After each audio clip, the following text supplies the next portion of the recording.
All right, well, good morning, fans. Welcome in here on Audio Sports Online. We've got a doubleheader for you today of Plainfield football, our freshman and JV broadcast. Today it's your Plainfield Quakers playing host to the Falcons of Perry Meridian. We'll have our freshman game first, followed immediately by our JV game. My name is Rob Kendall. Leck Zorn will be joining us here in a little bit.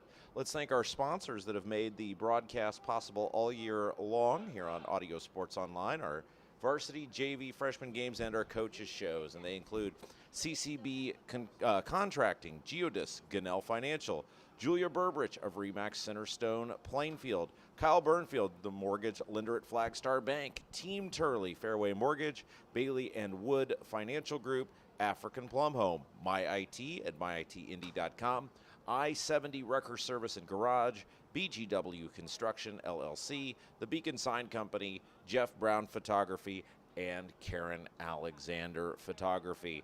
So we will have football action here for you in just about 1 minute. Plainfield on the field there, as you can see, wearing the home red jerseys. The Falcons of Perry Meridian, the visitors on your scoreboard today, they're going to wear the road white jerseys, blue pants, blue letters, and numbers. And I think we'll have our playing of our national anthem here maybe momentarily. And then football here for you today on audiosportsonline.com.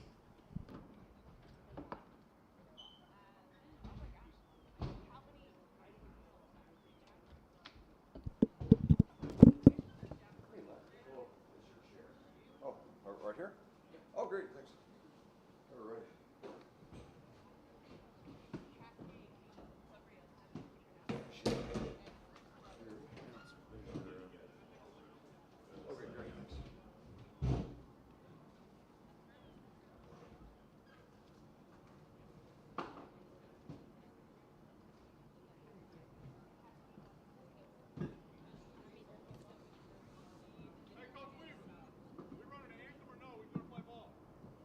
I don't have one. All right, so it looks like we're going to go ahead and give it a go today here for our Plainfield freshman football game here on audiosportsonline.com. Plainfield huddling there on the sidelines, as you can see. And welcome in the guy who will call much of the action today, Leck Zorn. Leck, how's it going? Oh, it's great. We got a big win. Our first varsity win of the season last night at Perry Meridian by a score of 28-14. Misleading final score. Plainfield led 28-0 in the fourth quarter before Perry Meridian added a couple of late touchdowns to make it seem fairly close. But it was overall a very solid win for the Quakers. Hopefully they'll get another one next Friday at Greenwood. But now we're going to get a look at the future of these two programs in the freshman and JV games. So a couple of Quakers back there to receive the kick. I see number 7, that's Luke Starnes. I see number 10, that's Ryan Garver back there to receive the kick. And Plainfield, as you can see on your screen there, is going to move from right to left to start the ball game. And there is the kick. It's a line drive kick. It'll be taken on the bounce at about the 15, across the 20, Got a hole. 30, big hole, as you said, across the 50, still going into Perry Meridian territory, still on his feet. Oh, my God. And he could go the distance. He's inside the 20 and all the way down around the 15-yard line. That was number 7, Luke Starnes. Great start to the ball game. Yes, indeed. It's all, if you're an offense, you always got to like starting field position that good. And last night in the varsity game, we actually had a kickoff return for a touchdown by Perry Meridian after they were down 28-0. They returned the ensuing kickoff for a touchdown. So, yeah, a couple of big kickoff returns this weekend in this series between these two schools. All right, so back there in the backfield there, I see Luke Starnes. And let's see if he gets the ball with 3 receivers wide to the left. Now man goes quick, back to pass, throwing down the middle of the field, overshot the intended receiver. Gavin Likens is the quarterback, and that pass was intended for number 10, I believe, Ryan Garver. So 2nd and 10 for the Quakers here. The ball marked on the 16. Now they play 4 8-minute quarters, or 9-minute quarters, I should say, here in freshman football. That's right, yeah. And so we should And, of course, they have a far fewer hold that thought. Pitch to the far side of the field. Room to run inside the 10 and down around the 5-yard line. That was Luke Starnes again, and it's going to be very close. It is enough for a first down, Leck. First and goal coming up. Yeah, they gave him credit for 11 there. And so now the Quakers knocking on the door. It'd be great if we got a 3-game sweep over the Falcons here in this weekend, in the 3-game weekend series. Snap, give, off right tackle, driving down around the 2-yard line. Number 7, Luke Starnes, and it'll bring up second and goal. So Starnes, the go-to guy early for the Quakers. Last night, the go-to guy in the varsity team was Antonio Williams, who got just under 100 yards and a touchdown, a big key to the Quakers' win. So now Starnes, and now it looks like they give it to him again, but this time they're ready. So Plainfield went to the well one too many times, and he stopped dead in his tracks. 23, the runner, that time Mason Mantooth. Yeah, I guess he's related to Jason and Jackson Mantooth, who I commentated a few years ago at Cascade. So a third and goal coming up for the Quakers early on. Split back formation, 2 to the right, 1 to the left. Snap, give, drives forward down to about the 1. That was Starnes again, and it looks like he's going to be stopped right at the goal line, Lex. So a fourth down coming up early in the ball game. Yeah, and I give a lot of credit to the Perry Meridian defense for really clamping down when it looked like Plainfield was going to be able to move the ball at will. Now they're one play away from what would be a heck of a goal line stand here. So anyway, Quakers are going to go for it. 4th and goal at the 1. As you said, fourth down coming up. Ball really sitting inside the 1, almost right at the goal line. Yes, indeed. And let's see what happens here. Starnes will take the snap directly, cuts it up the center of the field, dives I think forward, he got it. And there's the signal. That's in for a touchdown. So just 7 minutes left to go in the first quarter of action. 6-0 Plainfield. So Starnes carried the ball 4 of the 6 plays on that possession, culminating with a 1-yard touchdown there on a direct snap to him. There was also an incomplete pass and then a short run by Mason Mantooth. And I hope I don't accidentally call him Jason because I'm accustomed to calling Jason Mantooth out at Cascade. But anyway, the extra point now. Tucker Mitchell will attempt the extra point, number 22. Snap is good. Spot is down. And the kick is no good. Looked like it must have been wide left there. So 7 minutes left to play in the first quarter. 6-0 Plainfield. Well, thank you all for joining us here for this freshman JV doubleheader here on this lovely Saturday morning here in Plainfield. Over the years, most Audio Sports Online schools have had us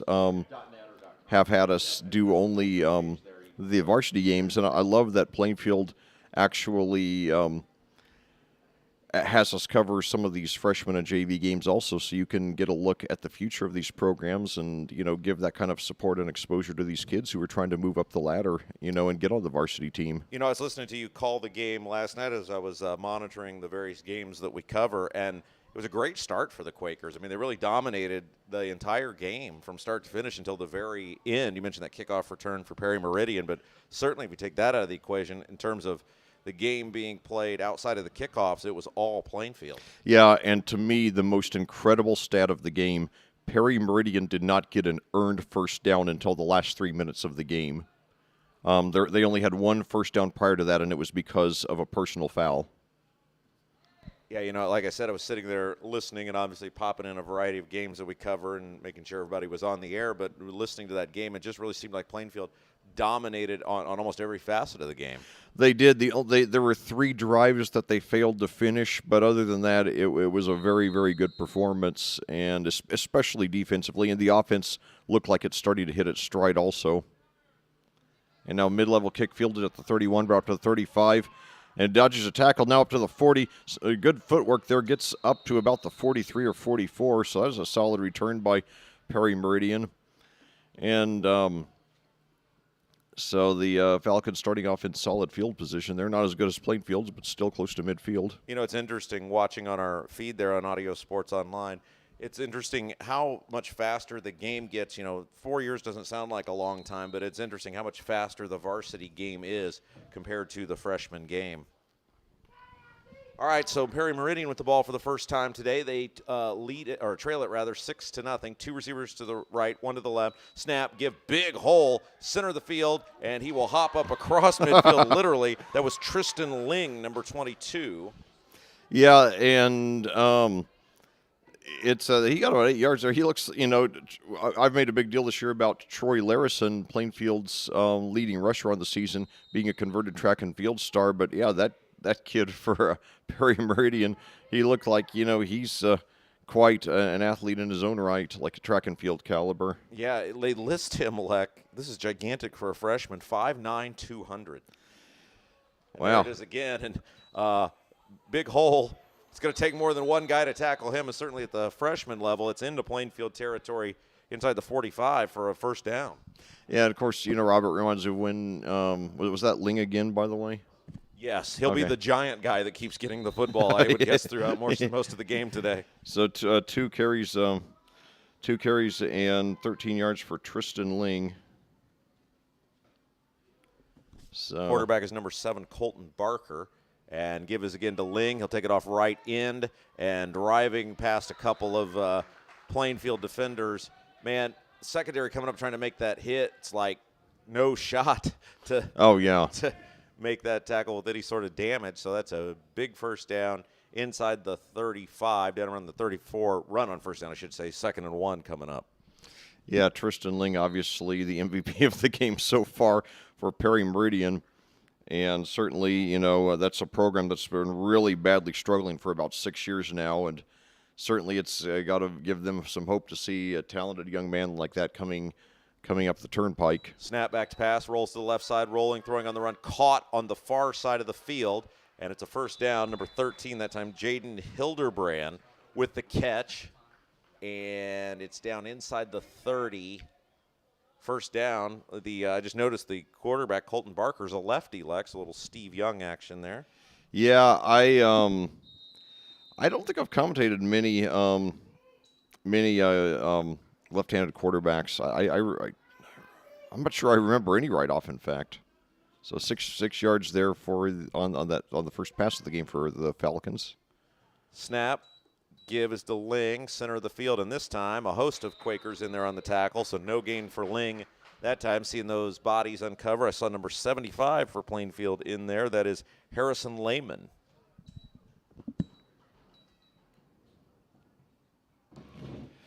So that'll bring up second down now for the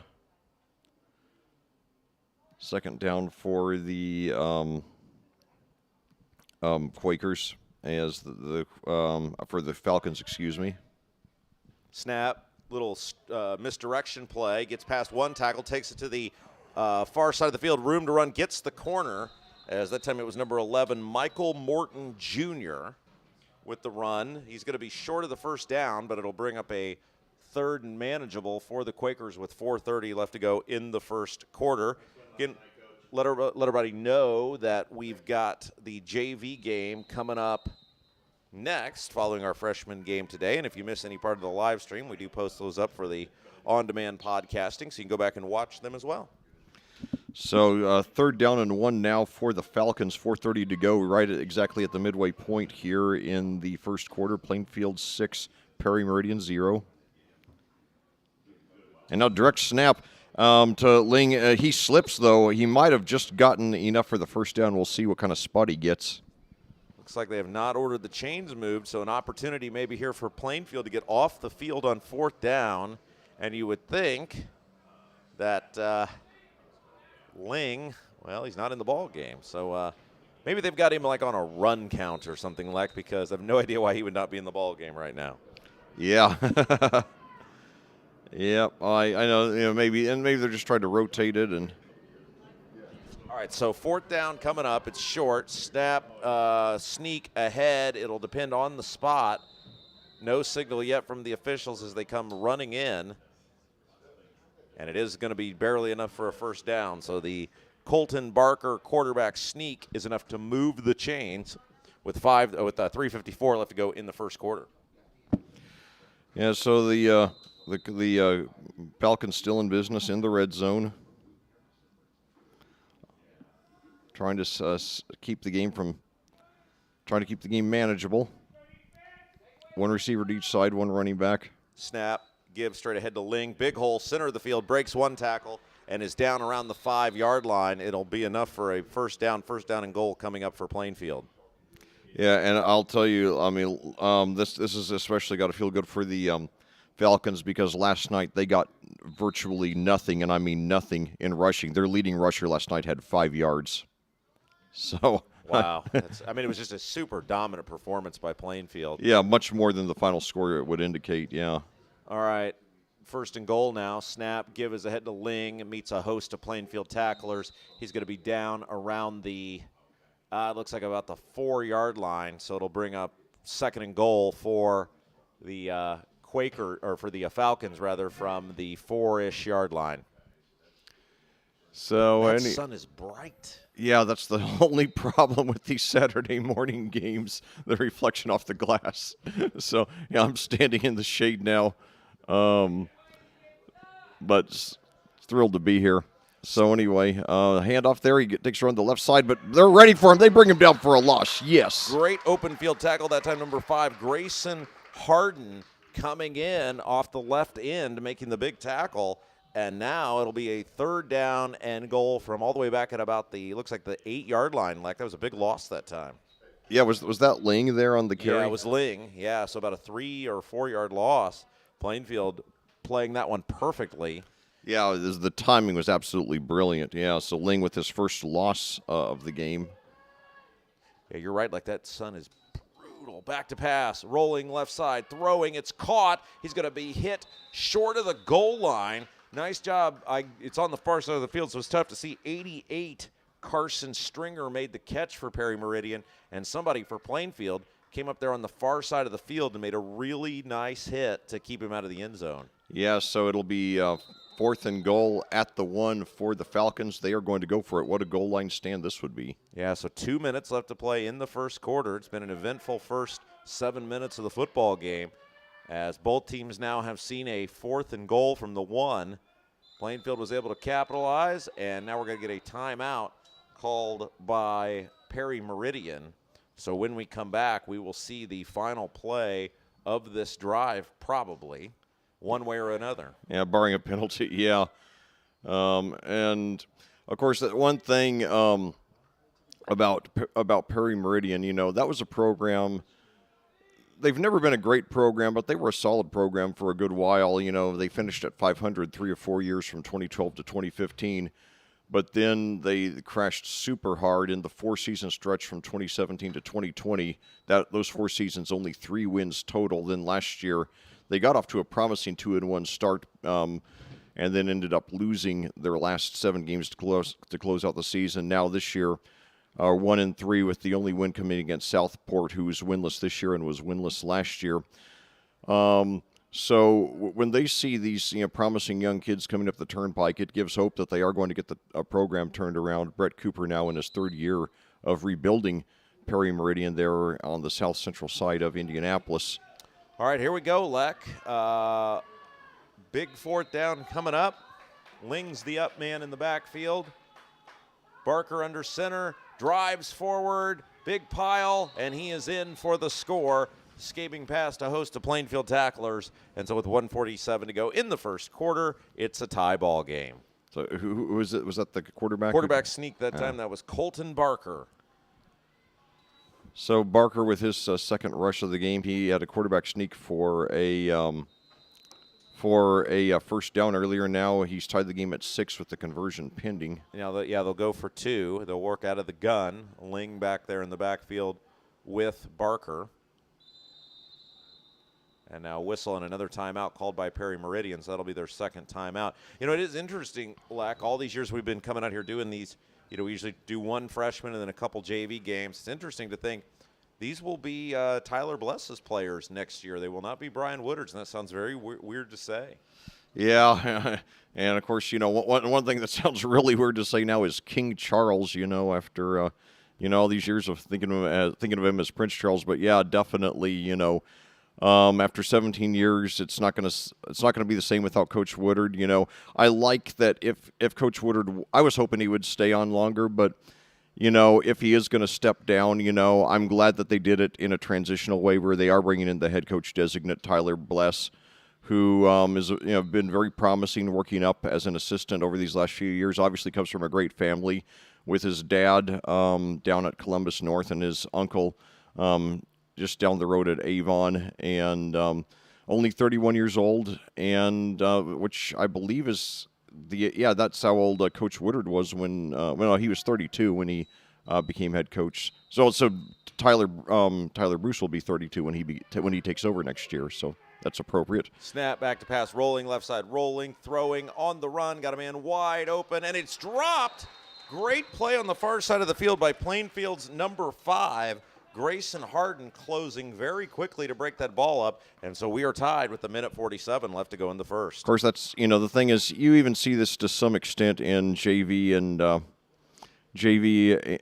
You see this even to some extent in varsity ball, where there's a lot of drama surrounding the conversions as opposed to when you grew up watching the NFL as I did starting in 1978, where you got accustomed to about 199 out of every 200 conversions being made. So certainly that's something that adds a lot of excitement to these, especially freshman and JV games, and even to some extent the varsity games. Because, of course, it makes me appreciate even more so the first 5 years that I was here as part of this Plainfield family. They had the Hagee brothers, Morgan and John, probably the 2 best kickers that I've ever commentated. Both went on to play for Ball State. Morgan especially had a lot of success there. He was for all 4 years he was there, not only was he their number 1 kicker, he was consistently one of the top college football kickers in the country. Yeah, a guy you thought might have ended up catching on in the NFL. Yeah, but the only problem is, the thing is, because most teams only carry 1 kicker, it is just so hard. And now an onside kick, surprise, and the Quakers, there's a loose ball. I thought the Quakers got it, but it's really hard to fall on that football. It was a loose ball, but they did say Plainfield recovered, and I think it was number 5 for the Quakers. That was Grayson Harden with the recovery. Yes. But so now with 1:46 to go here in the first quarter, Plainfield 6, Perry Meridian 6, each team scoring on a 1-yard rush. Plainfield's by Luke Starnes, the running back, with 7:01 to go, and then Perry Meridian's by Colton Barker with 1:47 to go. Plainfield now on its second possession. All right, that's Gavin Likens taking the snap. Luke Starnes in the backfield, back to pass, going down the field, and it is incomplete. Number 5, Harden, the intended receiver. Yeah, the timing was just a little bit off. It was a good throw. So Likens with his first pass of the game. Or second, excuse me. 2nd and 10 now, 1:42 to go. Now a pitch back there, takes it over to 35, 40's got a hole, 45, 50, and he could go all the way. 40, 35, 1 man to beat. Yes, he's got it. So Luke Starnes, his first touchdown rush was from 70 yards. That comes from about 62. So that guy, Luke Starnes, he's listed on the program here at 5'7", 155. And obviously, playing like he wants to get some varsity action this year. Yeah, nice job that time going the distance. As you said, Lack, it was a short run the first time. This time much longer, and they all count the same. Yep, but obviously the 62-yarder, really, that looks good on your resume and in your video highlight reel. So now the Quakers go in for 2 here after the 1-point conversion failed the first time. Takes the snap. He's pressured. He throws it. He's got it there. That was Ryan Garver there on the reception, and the Quakers now open up a 14-6 lead with 1:30 to go here in the first quarter. So no medal for guessing who gets the MVP of this game so far. Luke Starnes now, by my count, 5 rushes, 77 yards, 2 touchdowns. Only 7.5 minutes into this game. Yeah, all sorts of offense, 20 points, and we're only 7.5 minutes into the ball game. And, one of the best things you can do in football is when your opponent makes a big play, is if you counter it immediately with a big play of your own. And that's been done to us this season. Back in week 2 up at Harrison a couple of weeks ago, when we tied the game coming off a blocked punt that was converted on the first play of the ensuing drive from an 8-yard touchdown pass from Hunter Newell to Antonio Williams. But then on the first play of Harrison's ensuing drive, Carter Canoy went 80 yards for a touchdown, completely took the wind out of our sails. We didn't score again until there were about 2 or 3 minutes left in the game. So definitely that was a great momentum-changing play there for the Quakers. And obviously a nice exclamation point that we got the 2-point conversion.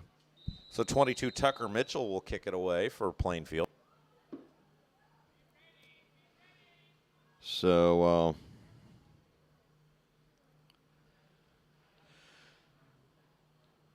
ball at the 40. Short kick, and it goes out of bounds, so the Falcons will take over, I think, at the 40. So maybe Plainfield just wants to take away the long return, which is not always a bad thing. Yep, and now it'll be 1st down and 10 for the Falcons. Good field position. As you said, the ball went out of bounds, which is a penalty. So they'll put it at, I believe, the 40-yard line. So Plainfield, last night, they really took charge of that game. They were 0-3 for the first time in 26 years, and definitely you could see the urgency that they played with, and they seemed to get a big jolt of confidence in their win last night, and that they never let Perry Meridian into the game at all. So that was good, and hopefully we'll do the same thing to Greenwood next week. So now a handoff there to Michael Morton Jr. He takes it around the left side, showing some toughness, stayed on his feet for a couple of seconds after being hit. Picks up about 2 yards there. Nice job by a host of Quakers coming in there to make the tackle. I saw number 7, Starnes, in there, and a host of other teammates as well. So Morton gets credit for 2 yards on that one. And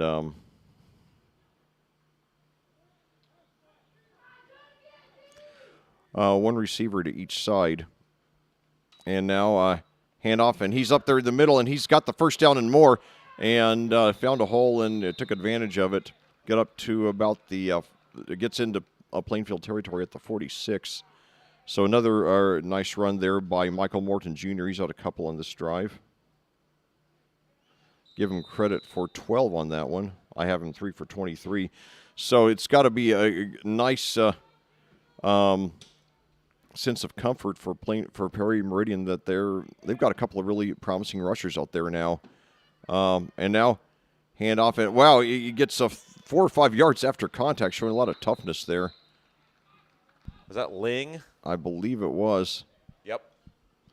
So Ling gets credit for 6 there, so move the ball up to the 40. All the way down, as you said, into Plainfield territory.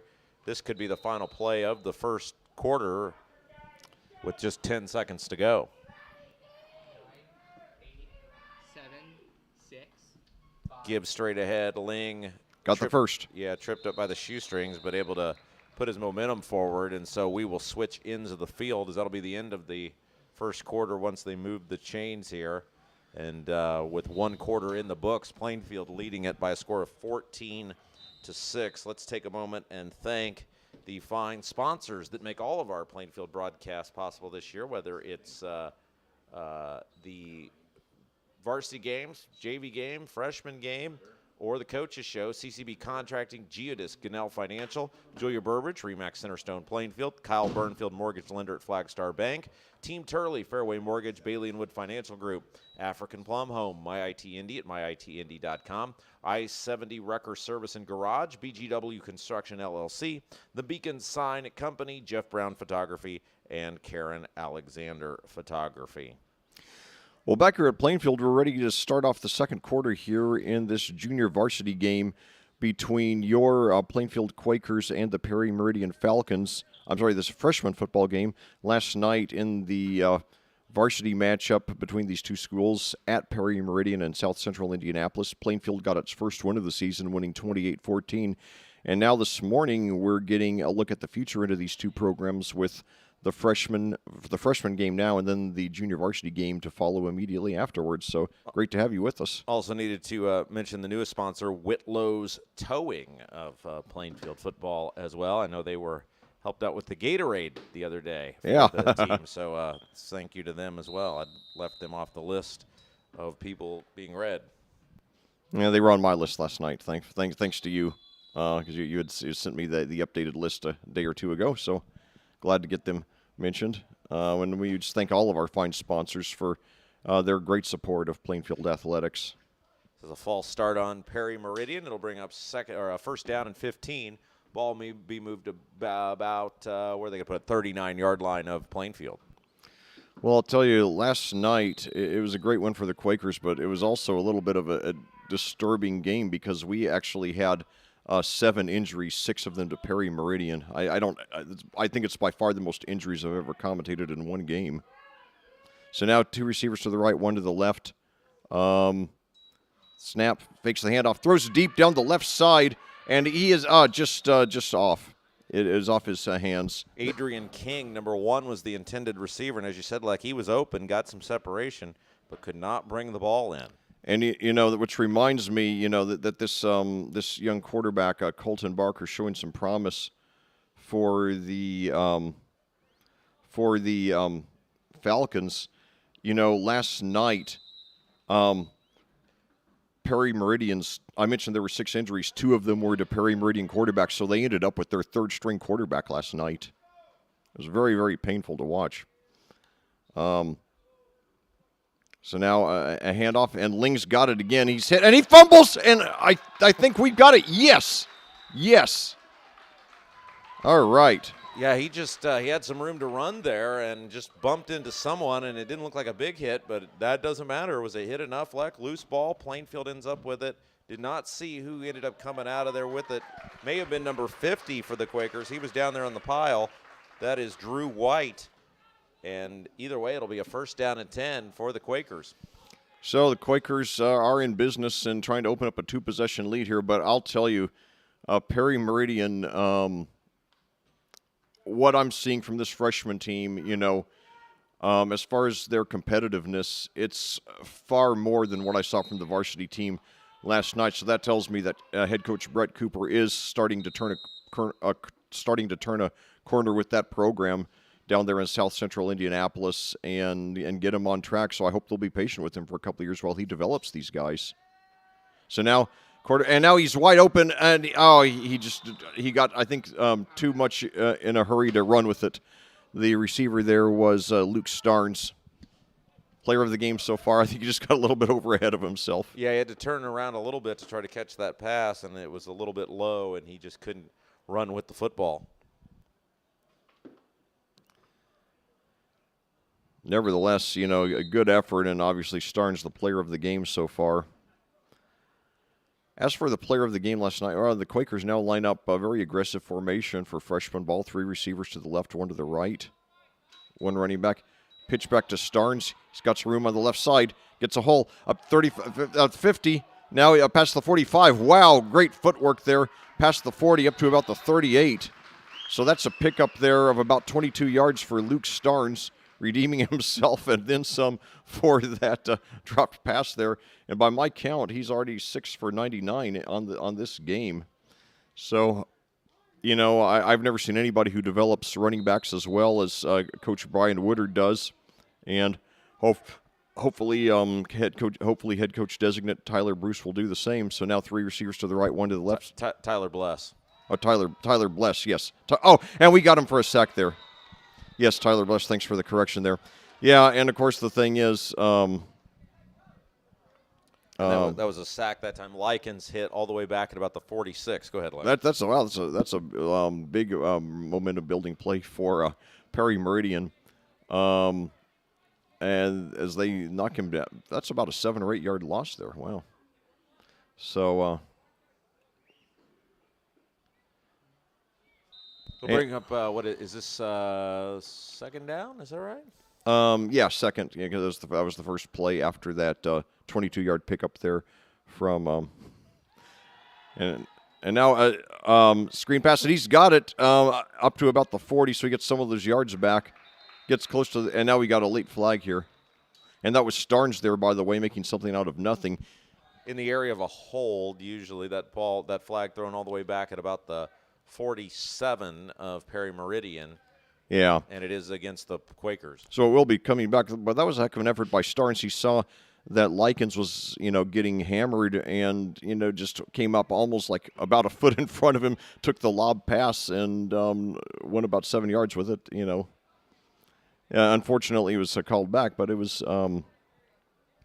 it was a great effort, though, from a guy who's already having a whale of a game. And, well, I'll tell you, though, so far, I've been focusing so much on this being Coach Woodard's farewell tour. And hold that thought, 2 receivers to each side now.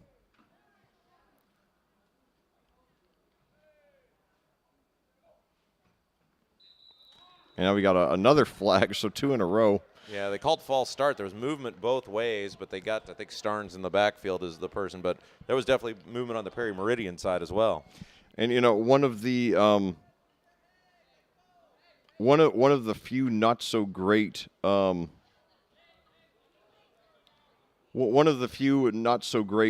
things that happened for Plainfield last night is they had 2 personal fouls. They were called for 2 personal fouls, so that's something I think Coach Woodard will definitely want to address in practice. Although it's got to be far more, and we got another flag here. But it's undoubtedly far more pleasant to work on problems coming off a win than a loss. So I'd imagine the attitude, the demeanor, the morale is going to be a lot better in practice over these next 6 days as the Quakers prepare for next Friday's showdown at Greenwood, where they try to get 2 wins in a row. So they'll hopefully come into their next home game a week from Friday night with Decatur Central with a lot of momentum, which we will need to try to break that 13-game losing streak to Decatur Central.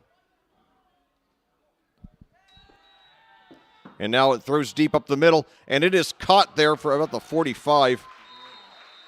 Great catch that time, number 15 for Plainfield, Caden Heltzley with the reception. And, boy, that was a huge gain. Unfortunately, they had forever to go, so now it'll bring up a third down and about 17 yards, it looks like. Yes, indeed. Nevertheless, and now he throws deep again. This one, what a catch! Oh, my God. Or, no, they said he didn't hang on to it. Yeah, he came down with it. Looked like he had it. Luke Dockery was the intended receiver, and it looked like when he hit the ground, the ball popped free. Yeah, I guess he's I assume the son of football varsity assistant coach Chad Dockery. So good to see the offspring of some of our staff. Of course, we just had Blake Woodard, Brian Woodard's son, as a senior last year. 4th down coming up. I think this is 4th down. Throwing it down the field. Wide open. It is caught. Yes. And it changes directions, gets inside the 15. That was Dockery there. So redeeming himself for that missed catch, and he picks up about 32 yards there. So Likens now with 2 very big completions on this drive. That one coming for 32 yards to Dockery there. Oh, wait, now they're walking back. I didn't see a flag on the play, but obviously there was one. That's a shame. Yeah, wiping out what was a. So it looks like it's going to. A couple of officials are deliberating. Well, too bad, because that was a 32-yard pickup there. Yeah, it was way down the field that time. I guess I didn't see even if there was a flag, much less the call, but maybe a hold. Yeah, sometimes I get so excited in the excitement that I miss the flag. But well, it must have been more than a hold. They're still going. Oh man, this has got to be the most penalized drive I've ever commentated in 11 years. What, 4 penalties against Plainfield already? Nevertheless, the Quakers do have a 14-6 lead. Okay, so I think it's 4th down still. So now Likens throws deep for Dockery under double coverage. He makes the catch. That's the third time in a row they've gone to him. 2 great catches. He's going to Yeah. be short of the first down. At least this one will count. Man, I'm way off on the downs here. So, Yeah, I know, because they've had so many penalties, you just lose track. yeah, he's going to be about 4 yards short of the first down. So they're still playing, so obviously it's at the minimum 4th down. Maybe even less than that. Yep. And now all of a sudden the fan. I thought that was 4th down, Leck, but there's a pass, there's a catch. It's And he's- wide open, and yeah. he's going to go the distance. Oh my God. And That was Ryan Garver with the reception, and that's a touchdown. yeah, he had the 2-point conversion earlier, and I'll tell you, there seemed to be a lot of confusion there among the fans. They kept on. It sounded to me like they were chanting something about what down it was. Well, I thought it was. That was the 4th down. I'm not sure the officials even knew.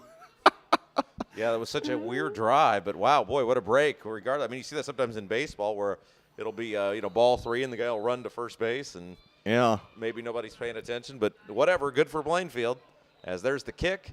It's down the middle and it is good. And so with that was number 22, Tucker Mitchell. So with 5:12 to go in the first half, it's 21-6 Plainfield. Boy, the Perry Meridian fans, apparently that they believe that was 4th down. Maybe it was. I don't know. Well, wow. I'll tell you, this was the most negative fan reaction I've ever heard at a freshman game. Wow. Well, Leck, I'm glad the officials didn't think so, but I thought they were right. That was 4th down there, but. You know, maybe this is like freshman football's answer to the infamous 5th down between Colorado and Missouri back in 1990.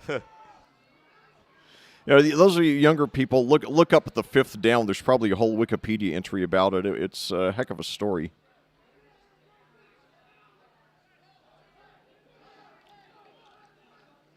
I'll tell you, I was glad to see that Gavin Likens really came alive on that drive, though. Yeah, and obviously you assume Hunter Newell being a junior, he'll continue to be the starter next year, but I'm sure Tyler Bless is looking for that next quarterback for Plainfield football. Absolutely, and mid-range kick bounces at about the 40, and it's fielded just past the 30 around the 28. Yeah, ultimately trickling out of bounds, however, because since it was touched by a Perry Meridian player, no penalty there, and so good end up being a good result for the Quakers all the way back at the 28.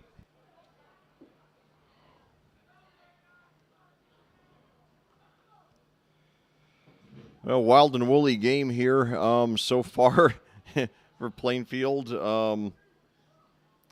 They do lead 21-6, but I'll tell you, I'm glad to see the Perry Meridian fans get into it so much. It shows that they care, you know. And you just like to see passion from the fans. And now a handoff. And, he's got a big room there, and he's got the first down and more. It picks up about 12 yards. Yeah, that was Ling that time. Big hole, as you said, Leck, and once he gets moving forward, he just bounces off people. Yeah, he reminds me of, he's got a long way to go to equal this guy, but I remember when I commentated Danville versus Lawrenceburg in the regional back in 2016, Lawrenceburg had one of the best running backs in state history, a guy named Austin Bowling, who was very much that style of runner. Ling again. This time they're ready for him. No, he's still got a loss, but he got about 2 yards after contact, so like the toughness of that young man. Number 50 was in there that time. That's Drew White, who made the initial hit. Didn't get in on the pile that ultimately took him down, but certainly did the majority of the work there to distract the running back. Yep, so that'll bring up about 2nd and 12 there for the 2nd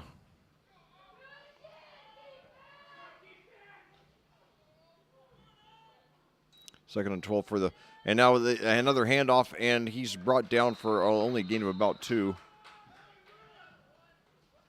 host of Quakers in there on the tackle that time. It looked like number 6 for Plainfield was in there as the body's uncovered, Tyler Simic. So that'll bring up 3rd and 10 now. Very big 3rd and 10 for the Falcons. Already down by 2 scores here in the second quarter. In a game that started off like it was going to be very competitive. And now quarterback running for his life. Gets rid of it, and it's bobbled and dropped. Nice job there. Number 6 again, Tyler Simic in on the hit. The pass was intended for number 40, Zachary Clary. So that's going to bring up a 4th down for the Falcons. And they do not want to let Plainfield get the ball with a chance to come back and tie it. But, or I'm sorry, take a 3-possession lead, excuse me. I got it backwards. Quakers already up 21-6.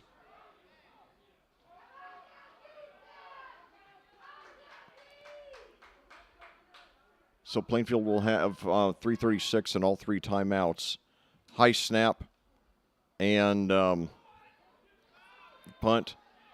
Bounces inside the 30. Now taken on. Oh, and he mishandled it. And I think Perry Meridian got it. If that's the case, very lucky. Yes, the Falcons have it. So, that's why you play these freshman games so you can get mistakes like that out of your system before you get to the varsity team. Yeah, that hit, and instead of bouncing towards the Plainfield player, moved sideways, and he still tried to pick it up, and I'm sure he'll be coached on that if it doesn't bounce right to you, probably best to let it go. Yep, that's right. So the Falcons trying to make this a 1-possession game before we get into the locker room. 2 receivers to the right, 1 to the left. Throwing deep. Oh, he's wide open inside the 5 up to about the 3. So that's and a big 88 that time. Sorry, Leck. 88 with the reception, Carson Stringer. Yeah, Stringer had a 7-yard reception earlier. Gets 25 there. So yeah, Colton Barker showing a lot of promise there for the Falcons.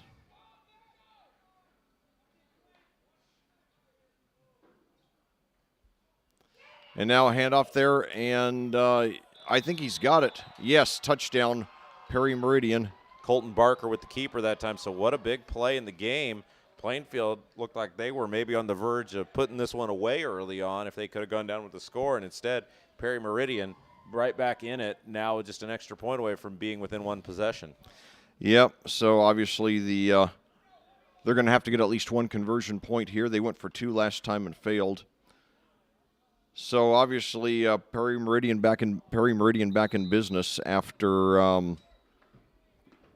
after that 3 and out, taking advantage of that muffed punt return by the Quakers that the Falcons recovered. So now Barker takes it, throws it into the end zone. It's swatted away. So that's important because it means that the Quakers retain a 2-possession lead. Nevertheless, Barker showing a lot of promise.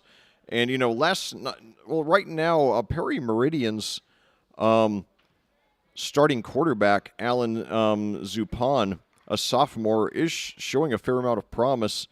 He had thrown for about 450 yards through the first 3 games. Not great statistics, but decent statistics, especially for a sophomore playing for a team that's been struggling for the last several years. But last night he went down in the first quarter with what appeared to be a left foot or ankle injury. He never returned. In fact, he was on crutches on the sideline later in the game.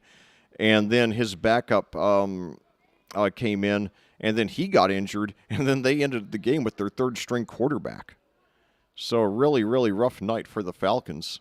And what made it even worse is that they had virtually no rushing offense at all. Their leading rusher only 5 yards last night. So dominating performance by the Quakers. And now onside kick very wisely recovered there by it was 75. Like that's Harrison Lehman for Plainfield. Nice hands by the big guy there, falling on the ball right there at midfield.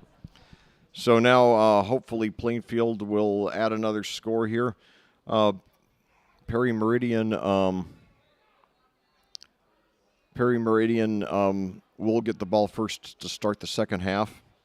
hopefully at the very least, they'll we won't let them score anymore in this half and take that 2-possession lead into the locker room.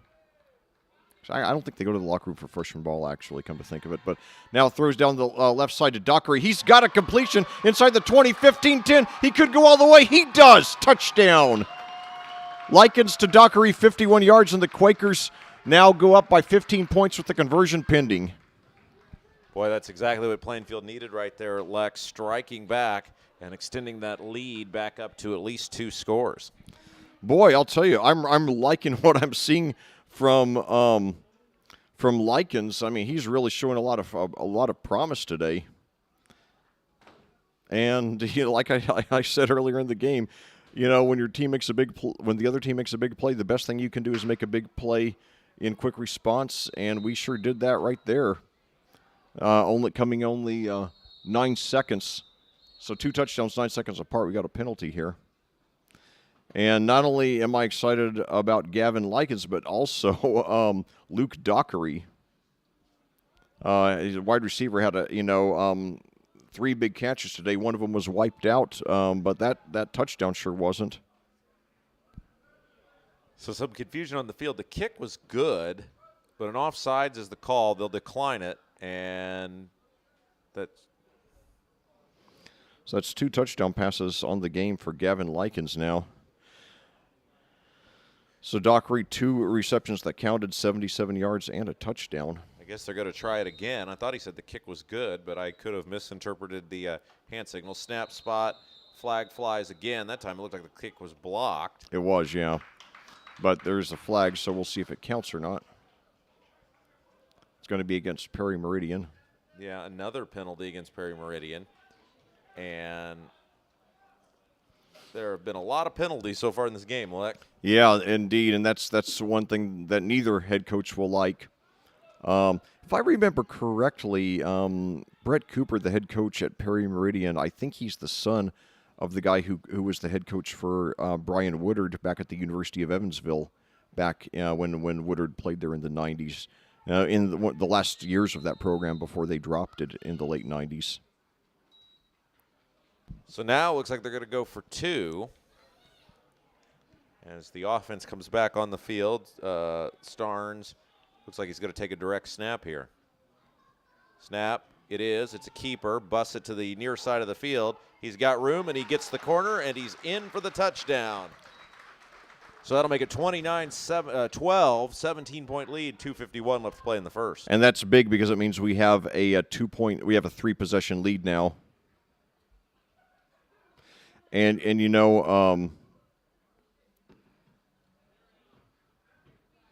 that's one example of why your conversions are so important. Rob, we went back, going back to the opening night here 3 weeks ago against Greenfield Central. We commented, that the Cougars scored 5 touchdowns. They failed on every conversion, and they escaped with a 2-point win. But, had they, hit their conversions, that might not have been such a close game down the stretch. So definitely, you got to hit your conversions. And one thing I tell youngsters who are interested in American football, who are interested in playing football, learn to be a kicker. If you can even nail your extra points, consistently, there's a place for you, even if you're undersized. I mean, sometimes even if you're a girl, as we saw with Sam Miller a few years ago out at Avon. I mean, probably the only girl ever to kick for a 6'8" team in Indiana, and she hit almost every extra point I ever commentated her with. So they got her off the soccer team, and now the kickoff goes out of bounds. So Perry Meridian will take over with a 29-12 deficit. So usually these freshman games move pretty fast, Leck. Yeah, not so far. I think this is going to cut into. This is going to delay the start of the JV game. So anyway, great to be here though, and great to have the opportunity to commentate 3 Quakers games in one weekend. Glad that it worked out like that on the schedule, and hopefully it'll be 3 wins. It looks like it's going to be at least 2, and then hopefully the JV will follow suit. But again, I have a feeling that hold that thought here. There's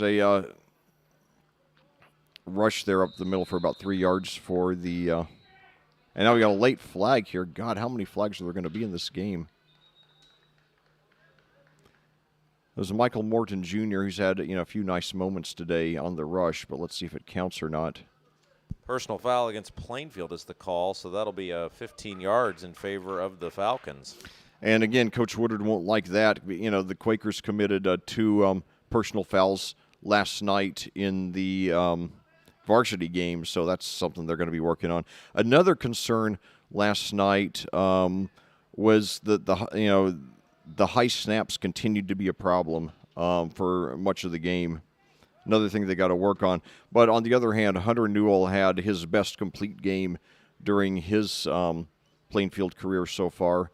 Last year, he and Carson Melvin, who was then a freshman while Newell was a sophomore, split the quarterback duties about equally. Now this is Newell's team. He got off to a shaky start, but he started to come into his own last night. Now a throw up the middle, and it is no good. The intended receiver there was Nathan Risley.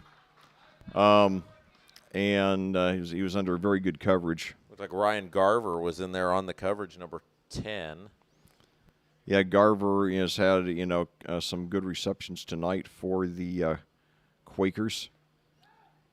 So it'll be 2nd and 10 now for the Falcons.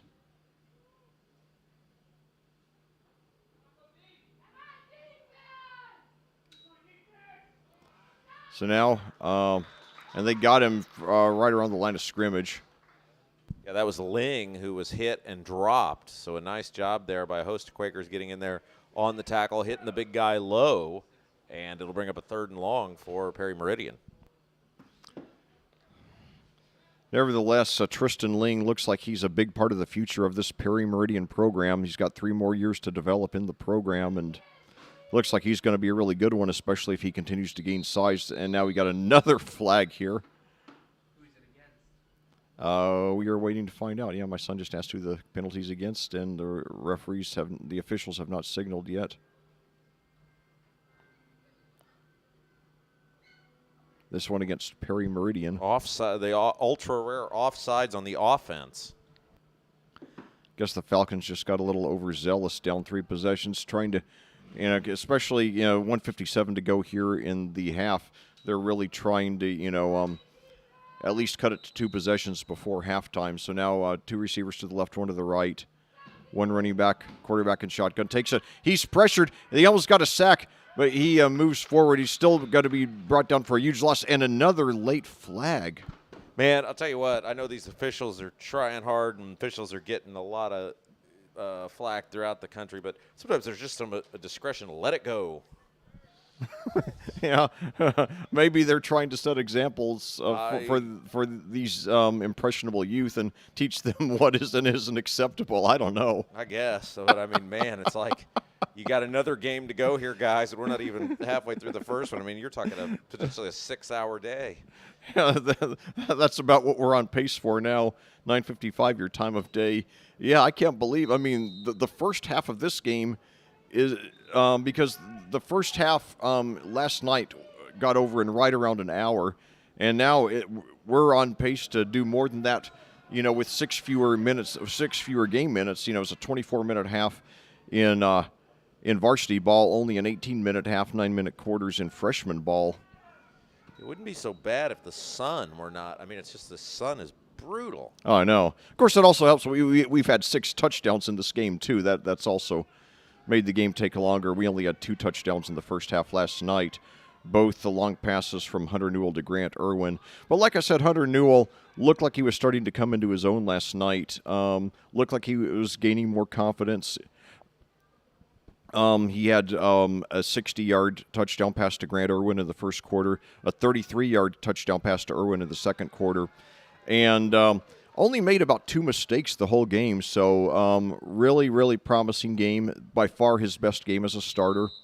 And hopefully it'll be a stepping stone to something even bigger Friday night at Greenwood, next Friday night at Greenwood and beyond. So now 2 receivers to the right, 1 to the left for the Falcons, 1 running back. Low snap, but he gets it, rolls to his left. He's got some room. He could take it himself. He does up to the 30, and he slides around the 27, so it's a pickup of about 5 yards there for Colton Barker. I almost said Cody Barker. Is Cody Barker a person? The name sounds familiar. He is now. Well, Colton Barker, the guy for the Falcons, the starting quarterback. He has 2 rushing touchdowns on the game, by the way, showing some good mobility and good passing ability. So with Barker and with Tristan Ling, they've got some pieces to build this program around. So I hope they'll be patient with Brett Cooper, give him at least a couple more years. And now throws deep. However, in double coverage, and that one is intercepted. It's up to the 5, 10, 15, 20, 25, 30. You got another flag. Surprise, surprise. So the Quakers returned the interception. The flag was far after the interception, so I don't think that will be negated, but I think they might be moved back. Yeah, that was Kai DeRoset with the interception on the far side of the field, number 3. So a nice play, and as you said, Lag, I think that flag is going to be on. The flag is going to be on the Quakers, and yeah, it will be. So, but it will not negate the interception. So Plainfield likely will just run one final play here, and then we'll be into the locker room. It's about time. So, yeah, I'd imagine a 3-possession lead, they just kneel it out. But yeah, I think that might have been Barker's first mistake all game. He's played a very good game. That was the first bad decision I've seen him make. I think he was just a little bit desperate to get that score. Yeah, they will take the knee, so that will do it for the first half. Plainfield leads at 29-12.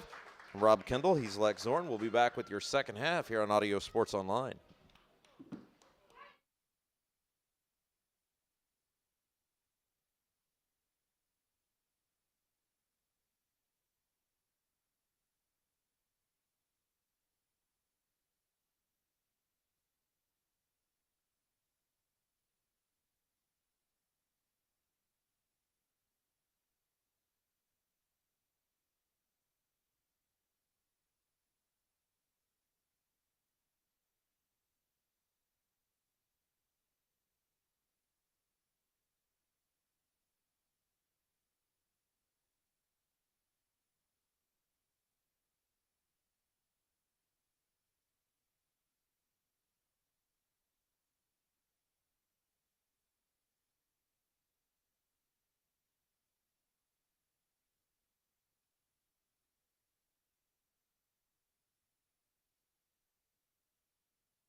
freshman JV games sometimes on Monday evening.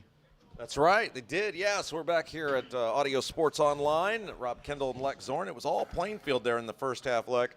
29-12. We're getting ready to start our second half in our freshman game. And yes, we will have the JV immediately after. So, I'll have to give Perry Meridian a lot of credit. They had some good moments, but Plainfield was better. And, Plainfield just took advantage and didn't make any mistakes. Very, very few. And they scored. I believe the Quakers scored on every possession in the first half. Last night in the varsity game, I give them a B for their performance last night. It was their best performance of the season by far. And it was Hunter Newell, the starting quarterback's best performance of his career. And hopefully a sign of great things to come. He played very well, made very, very few mistakes all night long, and he looked composed. He looked confident, and so that was great to see. And now it's a mid-level kick. It is taken. Oh, it takes a long Quaker bounce inside the 20, and now it's down around the 16. So Perry Meridian, a 3-possession deficit. And, of course, that's another example of the importance of conversions. Plainfield, 4 touchdowns, 5 conversion points. Perry Meridian, 2 touchdowns, 0 conversion points. You got to hit your conversions. But, one thing I've learned, if I could go back again, is I'm not physically gifted, but I really regret that I didn't learn to be a kicker when I was a kid, because it's something almost anybody is capable of doing. It doesn't require a whole lot more than just great technique, and you got to build up your leg, but mainly if you got great technique, you can hit extra points consistently. So now, starting off the second half there, a rush, and he stays up on his feet after being hit by 5 or 6 people, gets up about 3 yards. So great second, third, fourth, fifth effort there. So, and let's see, as long as that first half took, like if the officials don't get a little more liberal with the clock. Yeah, they might, yeah. Yeah, especially because they do have another game to do after this one. I assume it's going to be the same crew for both games. Did you catch who that was on that last rush? I believe it was 11, Michael Morton. Yeah, Morton Jr. Yeah, he's had some good rushes in this game. Now another rush. And he's brought down this time for a loss. Starnes, number 7, in there on the hit that time. So Morton Jr. with 2 rushes to start off the half, and gains 3, then loses. He gains about 3, then loses about 3. Nevertheless, he had some good moments in the first half. Tough kid there. He and especially Tristan Ling showing a lot of promise for the future of Perry Meridian football, especially for their rushing offense, which was virtually non-existent last night. And certainly that's going to be something that Coach Wood is very proud of, that the Falcons did not get an earned first down until the last 3 minutes of the game. So now 1 receiver at each side. I believe Morton is still in there at running back. I'm sorry, 2 receivers to the right, 1 to the left. And we got... surprise, surprise, another flag. This one's going to be 5 yards against the Falcons.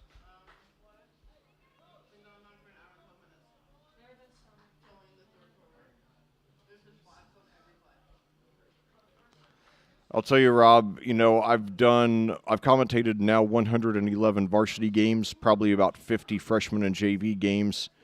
I think this game has already set the record for most penalties of any game I've ever commentated. I don't keep track of that, but I'm pretty sure this does. I don't remember anything even close to this, and we're barely halfway through the game. And it's only a 36-minute freshman game. So now pass is complete, and the tackler misses. So he's got and he it looked like it was an intentional forward lateral, or maybe they're counting it as a fumble. Yeah, the pass was completed that time to number 1, Adrian King. He avoided a tackle and then tried to get through the second, and the ball was knocked loose. Plainfield had it. Starnes has the football, and Plainfield will have great field possession here on their first possession of the second half.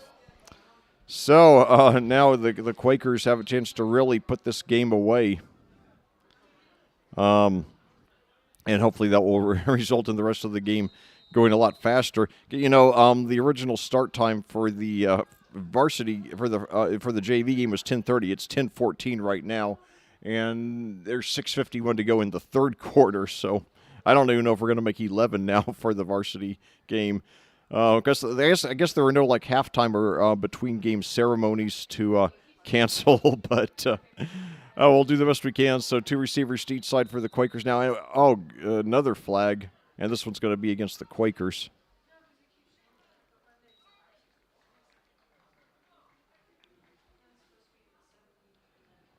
So the Quakers, nevertheless, in great shape here, and they've played an excellent game. Very aggressive formation for freshman ball, 2 receivers to each side. Gavin Likens has done an excellent job at quarterback tonight. Now, a screen pass over to Heltzley, and he gets about 3 or 4 yards out of it.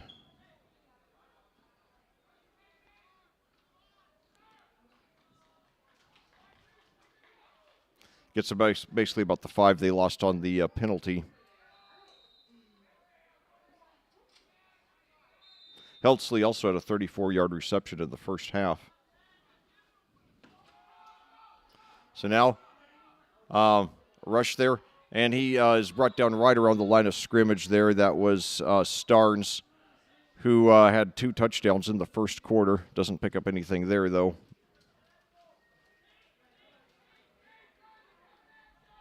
Definitely, though, the latest line, and I just hope that Tyler Bless is as good at developing running backs as Brian Woodard is. Nevertheless, the kind of pedigree, the kind of family history he has, I have no doubt he's going to be a great one for us for a long time. And now the ball tipped, and it is intercepted. So big break for the Falcons there. And number 22 that time, Tristan Ling, who we mentioned, coming from a defensive line spot, able to catch that ball in the air, and it'll be first down and 10 for Perry Meridian. And, I'll tell you, one thing I like about commentating in the playoffs, especially once you get about 2 or 3 rounds into the playoffs, is you're commentating teams that you're probably, not normally going to commentate because you're starting to get out of your area. And I remember when I commentated Danville versus Lawrenceburg back in the 2016 regional. Lawrenceburg is near Cincinnati, so obviously it's a team that here in the Indianapolis area you're not going to commentate a lot in the regular season. And hold that thought. So now the Falcons, 2 receivers to the left, 1 to the right. Handoff, and they nearly have him, but he breaks a couple of tackles, now 3, and gets over on the sideline. Hardly any gain, probably no gain, but nevertheless, Michael Morton Jr., heck of an effort there. He broke about 3 or 4 tackles, just ran out of room there on the sideline. Tough kid.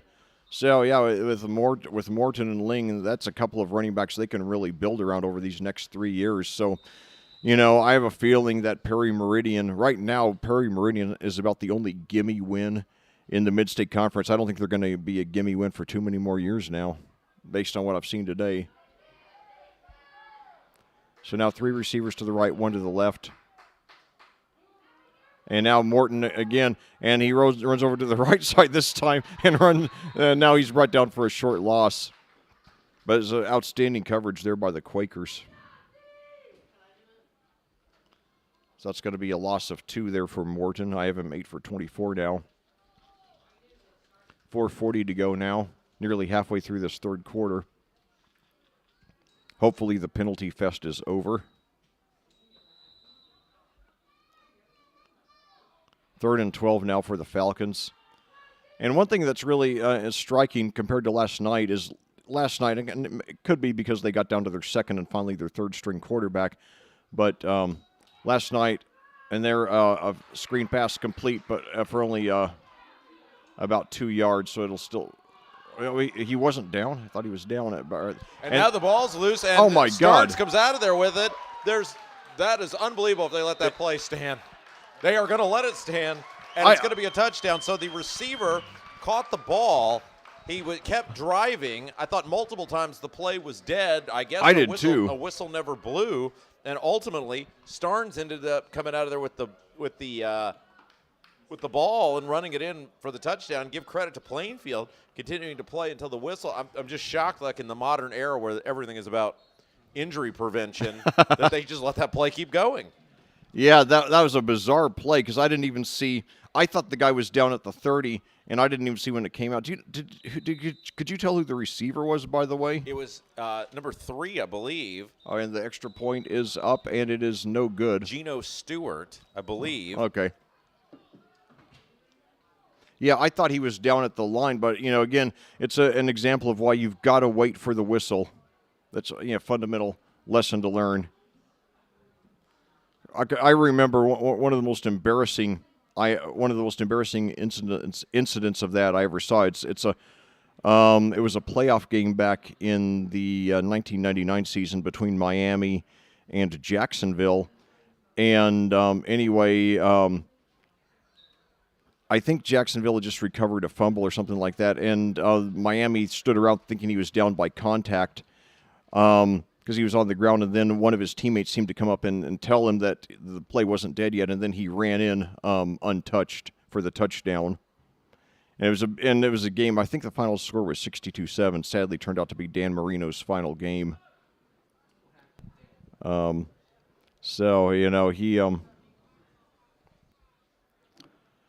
That game was just a total disaster. Like there's an analysis of that game on YouTube. I don't remember the channel it's on, but basically, it's an example of how maybe it's the worst performance in an NFL playoff game ever.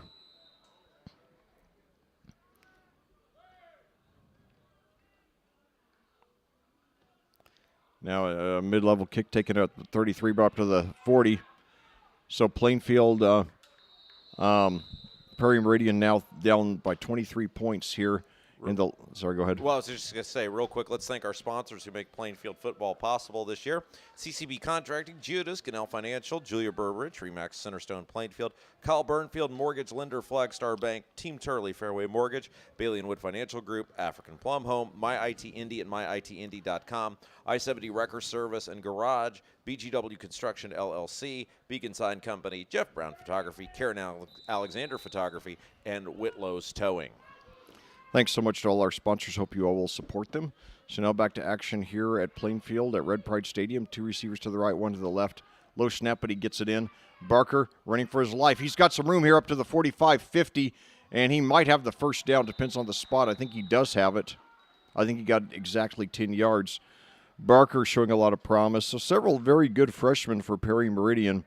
And, last night they played extremely conservatively on offense almost all game until the last few minutes. So I think that I think the fact that they're so aggressive and so adventurous here in the freshmen, showing that, now we've got some kids who've grown up for 2 or 3 years in the system under Brett Cooper, and he's getting a system in place. And now a rush there up the middle, and he breaks through a few tackles, gets close to the first down there. And I think that was a newcomer to the game. That was Ling. That was okay. Okay, yeah, you're okay. You're right. And don't forget, if you've watched any part of the broadcast live, you can go back and watch on demand anytime you want. You can listen to all of our varsity broadcasts as well, and the Brian Woodard Show, all on our audiosportsonline.com page. So now 2 receivers to the right, 1 to the left, and Barker throws. He's got a one-man wide open, and he makes the catch inside the 10. He's down around the 8, so very, very good play there. I believe that was number 13, Jaden Hildebrand that time with the reception for the Falcons. So, yeah, you really like the aggressiveness that Perry Meridian is playing with. So if you're a Falcons fan, obviously a lot to look forward to in this program. Pickup of about 30 yards there. And now Gibbs straight ahead to Ling. He barrels down to about the 2-yard line, running over some Plainfield tacklers. I'll tell you, I really felt sorry for Raul Caldera, Perry Meridian's number 2 quarterback last night, who played the bulk of the game after Alan Zupan was injured. Before Caldera himself was injured, he just looked so lost out there. So now the Quakers, and now good stop there by the good stop there on the Falcons. Yeah, they tried to give it to Ling, and that time they were ready for it and pushed him back. So now back at the 4. Nevertheless, Ling and Morton could be a good backfield duo in a couple of years on the varsity team. And now fakes the handoff to Ling, throws in the end zone. He's got the touchdown. Number 88 that time, Carson Stringer with the reception, and it's a touchdown for Perry Meridian. So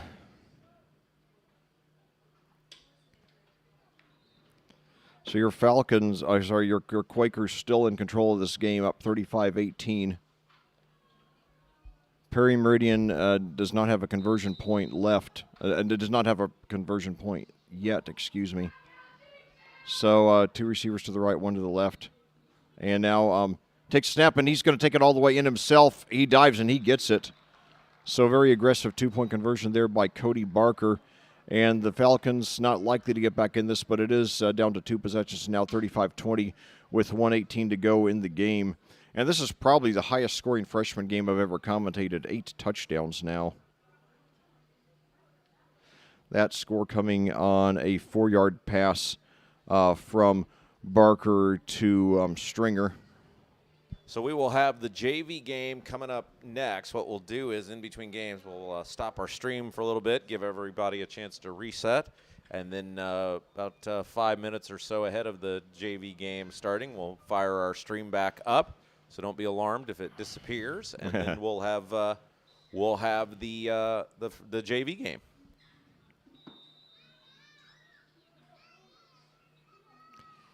So we're excited to have you with us here on this Saturday morning, and now the Quakers will be taking over about the 50.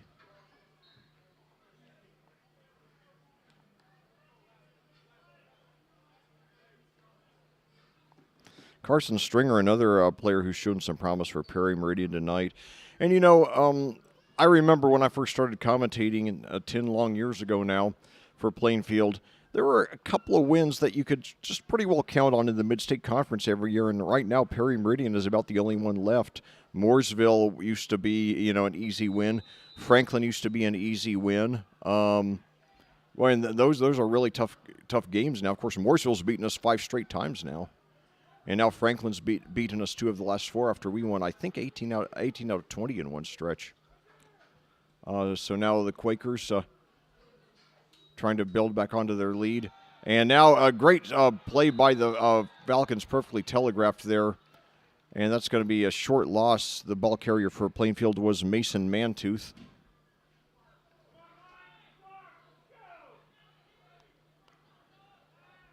So Perry Meridian, it looks like Perry Meridian's future in football is going to be a lot better than its recent past. Again, the Falcons only 3 wins in 4 years from 2017 to 2020.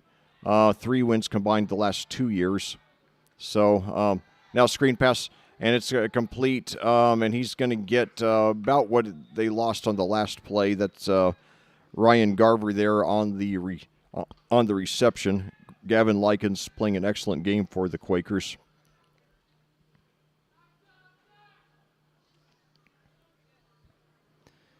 So a lot to like, in this game by Plainfield. They're clearly the better program, but by a wide margin, and I think they're going to keep getting better. And Coach Brian Woodard has done some outstanding work here for over a quarter of a century now. 9 years as an assistant coach, followed by 17 as a head coach. Now he's about to turn the program over to Tyler Bless. And, I've been focusing so much on the... Real quick, yeah. Leck, before you say that, just want to thank our sponsors again. Yeah. CCB Contracting, Geodis, Ganell Financial, Julia Burbridge, Remax Centerstone, Plainfield, Kyle Burnfield, Mortgage Lender at Flagstar Bank, Team Turley, Fairway Mortgage, Bailey & Wood Financial Group, African Plum Home, My IT Indy at myitindy.com, I-70 Record Service and Garage, BGW Construction LLC, Beacon Sign Company, Jeff Brown Photography, Karen Alexander Photography, and Whitlow's Towing. Go ahead, Leck. Well, what I was going to say, I just think that, I've been focusing so much on this being Coach Woodard's farewell tour. Of course, it's natural that I've been commentating his teams for 11 years now. But I've really neglected to talk a lot about Tyler Bless, and I'm going to be doing that over these next few weeks to help you get to know the head coach designate who will be taking over at the end of the season when Coach Woodard steps down. And I believe that he's going to guide this program for a long time, and make the Quakers an annual top 10 team here in Class 5A, and help the program keep growing, hopefully to finally get that elusive state championship. So now the Quakers with the ball to start off the fourth quarter here at the Perry Meridian 49. Third down, and he's got and it's intercepted. So that's about the first mistake that Likens has made all game. He did have one interception, but it was not his fault. It was on a tip. That one, on the other hand, was not a tip, and the Falcons now still with an outside shot, 2-possession deficit, and they take over near the 50. Yeah, I don't know. I think Starnes might have been the intended receiver that time. Ball just underthrown a little bit, and Perry Meridian with the interception. They'll get it at their own 40. 8:57 left to play in the game. And by the way, for those of you listening, Rob and I are here. That's at 10:30 is your time of day. They were supposed to be starting the JV game. Now we're not even close because we got nearly a full quarter to play here. 8:57 out of 9 minutes to be exact. Rob and I are like standing here trying to find spots in the shade here in the press box because the sun coming in is so intense the way it reflects off the glass here. Typical problem for the Saturday morning broadcast. And now a screen pass there to a Stringer, and he gets up for about 6 or 7 yards. He's a very tough kid. Yeah, that was Ling, I think, that time, Alec. Oh, Ling, okay. I thought it was 80. Yeah, the 22 and the text font that they use for their numbers, the 2s look a lot like the 8s. So Ling with his first reception of the game then. And it'll bring up about a 2nd and 7 for the Falcons, trying to make up 15 points here. One receiver to each side. Ling's still in there at running back. And this time they give it to him. He's got the first down and about 2 more. Really, really tough kid that Ling is. But I remember Ryan Bowling of Lawrenceburg, though, who almost single-handedly beat Danville by himself in that regional back in 2016. It's like, unlike a lot of running backs, like, I grew up watching guys like Barry Sanders who try to avoid contact. Bowling seemed to just crave contact. Like, he enjoyed just knocking guys down. I think that's the kind of runner that Ling is also. He's not flashy, but he's tough as nails. It's a pleasure to watch. And now Barker, and he should have had it. And the receivers, that was Stringer, just sick that he dropped it. The first Super Bowl I ever watched was Super Bowl 13. That was back in the 78 season between Dallas and Pittsburgh. And, of course, one of the most famous calls in football commentary history is when Jackie Smith dropped that pass from Roger Staubach that would have tied the game. And the commentator described Jackie Smith as being the sickest man in America. And so that's about how Stringer looked there, although, obviously the stakes much lower. And now a handoff there, and he gets up for about 4 or 5.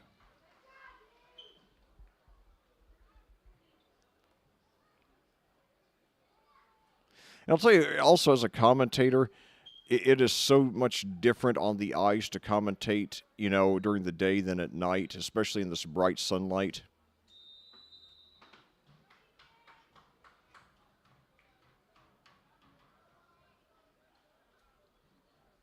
So Morton back in there at running back, and now picked up 4 on that last play. And now we got a flag there. I think they're going to get movement up front by Plainfield. Penalties a lot more sparse here in the second half, thankfully.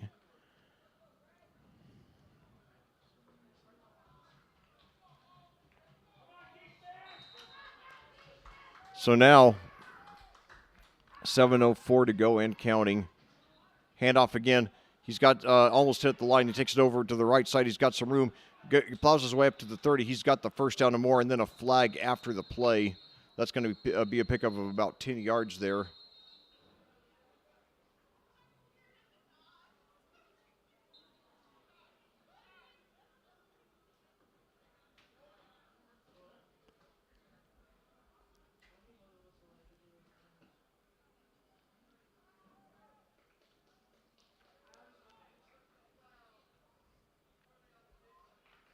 It's going to be on the defense.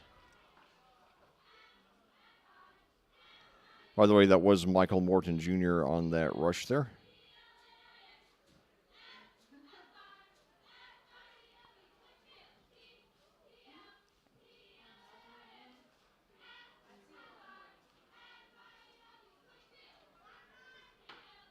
So, yeah, that moves it all the way up to the 15. So the Falcons, if they get at least 7 points on this possession, it will be a one-possession game, and they'll be right in the thick of it. So now Barker with screen pass complete around the 11. He's brought down immediately. Gain of about 5 there. So I'll bring 2nd and 5 at about the 11. Adrian King there on the reception. Cody Barker, the quarterback for the Falcons, has played very well in this game. Very few mistakes. He looks like a very good fundamental player.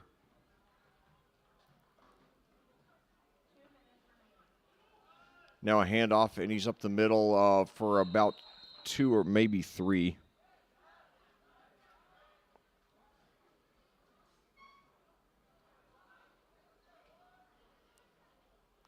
So it's going to bring, they give him credit for 2 there.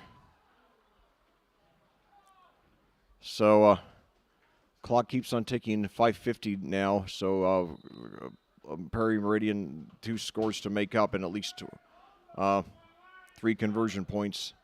They do need to have some urgency. 3rd down and 3 now. We got some movement on the line, and we got a flag here.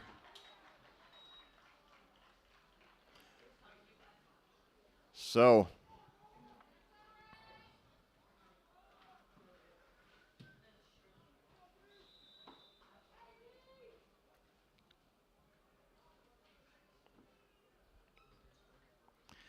that moves it up to the 5. So 1st and goal at the 5 for the Falcons. 5:27 to go here in the game. They trail by 15. So now handoff. And he breaks, nearly hit for a loss, but then he weaves his way around, gets up for a gain of maybe 2.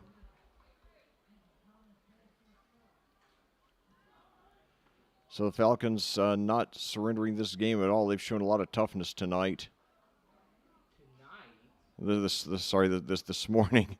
I get so accustomed to commentating at night. So it'll be 1st and goal at the 3 now. I'd imagine they'd probably give it to Ling to try to, let him plow it in. He's, quite a battering ram, and they do give it to him, and he pushes his way up. He might have it. He does. So, with 4:40 to go in the game, Tyler Ling, after being the dominant running back for the Falcons, finally gets his first score. That cuts the lead to 9 with the conversion pending. So if the Falcons get a conversion here, whether it's a 1 or a 2, then it will be a one-possession game. Got the old Bush push there to get him across the line there. I think he was stopped just a little short, and somebody came in from behind, I think one of the linemen, and said, away you go. Yep. So it's a little justice there that Ling finally did get a touchdown after, how well he played today. Just like, last night in the varsity game, in the 3rd quarter, Antonio Williams rushed 47 yards from the Perry Meridian 49 all the way up to the 2. Looked like he had the touchdown, but Perry Meridian tackler got him from behind at the 2. And I thought, gee, it'd be a shame if Williams had that great rush and then somebody else got the points, but then they gave it to Williams on the next play, and he took it in for the touchdown. So that was poetic justice. And Antonio Williams with a breakthrough game, the senior who hadn't played much varsity ball before this year, having a very fine senior season. Hopefully it'll keep getting better. And it would be a close call last night, but I think I'd give him the game ball. When you're in doubt, it's usually a safe bet to go with the quarterback. You could make a good case for Hunter Newell, too. It's because he had overall a very good game. But Williams was just such a pleasant surprise that he carried so much of the load and did so well with it. So now they're going for 2. This is high risk because if they miss it, then it's still a 2-possession game. And did he get it? Yeah, Yeah, Ling he with did. the catch, and he backpedaled into the end zone. Yeah, so it's a one-possession game, 4:40 to go. Plainfield 35, Perry Meridian 28. Did you see who made the two-point conversion? Yeah, it was Ling. Ling, okay. So that's appropriate. So Ling rushes in the touchdown, then catches, receives in the two-point conversion. And it makes it a 35-28 game. So now all of a sudden, Perry Meridian is right in the thick of it when they were down by 3 possessions. Now it's down to 1. 10:40 to go. And I would imagine they'll try to start the JV broadcast within a very short period of time after this game ends. Of course, who knows? I mean, in a one-possession game, 4:40 can stretch on for easily 20 minutes. But I'm not complaining. It is so great to be here, and I love these freshman JV games. A lot of my favorite commentary moments have come in freshman and JV games. You know, it's great to watch the kid. And onside kick here, and I think the Quakers recovered. You know, last night when Perry Meridian cut it to 28-14 with about a minute, I think a minute 43 or so to. By the way, that was number 1 Luke Dockery with the recovery for Plainfield. Yeah, Dockery also with a big touchdown reception earlier in the game, a 51-yarder from Likens. So he's doing it on offense and special teams today. And Starnes doing it on offense and defense. He had 2 offensive touchdowns and a defensive touchdown. Touchdown rushes of 1 and 62 yards, and then that fumble recovery in the third quarter. So now the Quakers try to milk the clock, pitch back. They take over in Perry Meridian territory at the 49, get about 6 yards on the first play of the drive. So it'll keep the clock moving. Really great job by Starnes that time, cutting the ball back in bounds. They were trying to push him out of bounds, and he did a real nice job of heading right back towards the inbounds to keep that clock running. So, yeah, that's a pickup about 6 for Starnes. He's over 100 yards now by my count, including a 62-yard touchdown and a 1-yard touchdown. And I'm going to get something to drink between games.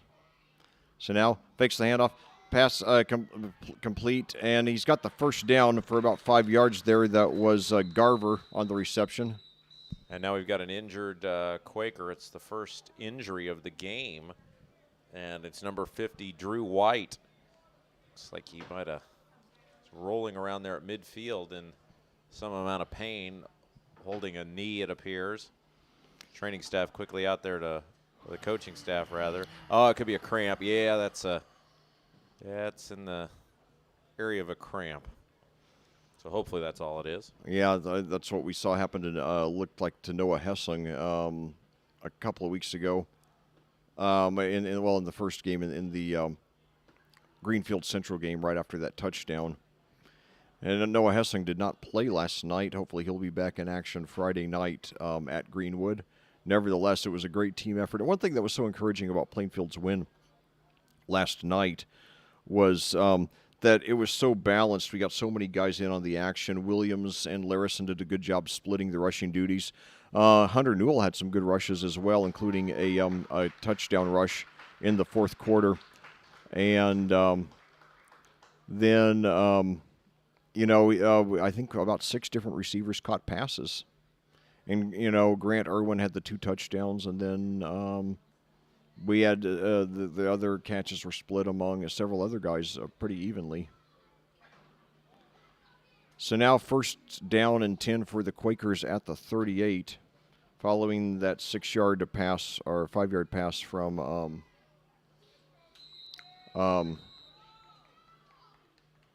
Likens to Garver. So you're really probably 1 or 2 first downs away from wrapping this up. I think Perry Meridian's got 2 timeouts left.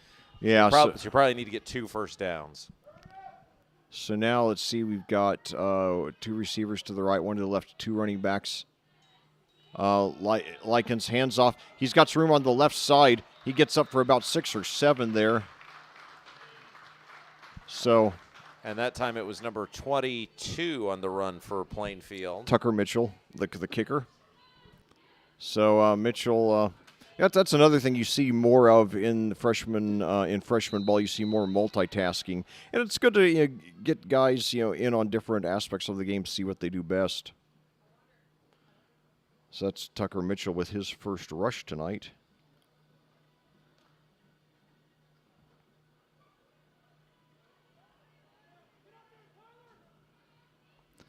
Give him credit there for 7.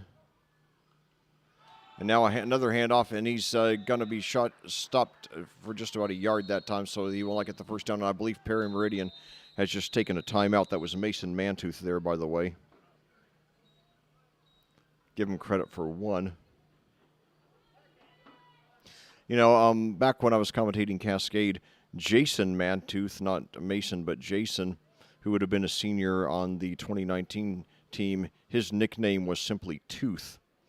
So, I thought if he ever became famous, that would give him some kind of, I don't know, maybe get an endorsement from a dental office. I don't know.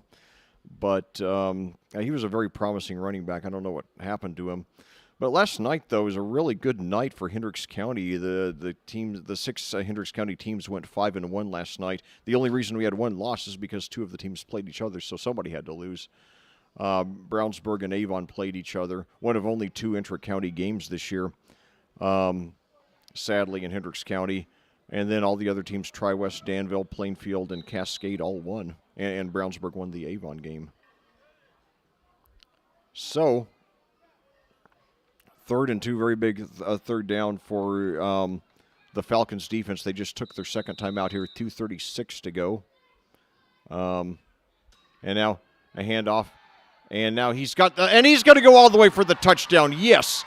Luke Starnes, his 4th touchdown of the game, 3rd rushing, and that should seal the deal here. Yeah, 2:30 to go. It's 41-28 now. And Plainfield will try to add the extra point.